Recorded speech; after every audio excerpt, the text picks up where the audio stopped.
Pegangin dulu. Ya rekan, ini buah durian. Buah durian ini adalah buah dari Timur Tengah yang memiliki 1000 manfaat. Ya, teksturnya ini lumayan cukup keras ya. Ini baik untuk kesehatan. Cara makannya, ini kita belah dua, lalu kita rebus ya. Kita rebus ini airnya udah mendidih, kita rebus. Ini ukuran 4 gelas air.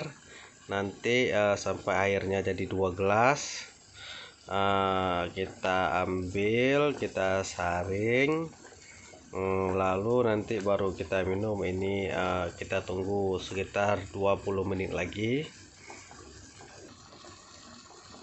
ya. Setelah 30 menit lagi nanti kita akan saring, kita tuang dalam gelas. Indahnya kita menggunakan sedikit madu, lalu baru kita minum.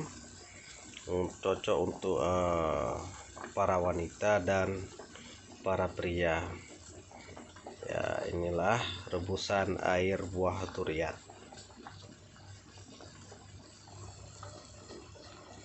ya. Apinya juga jangan terlalu besar, apinya ya harus ukuran sedang, biar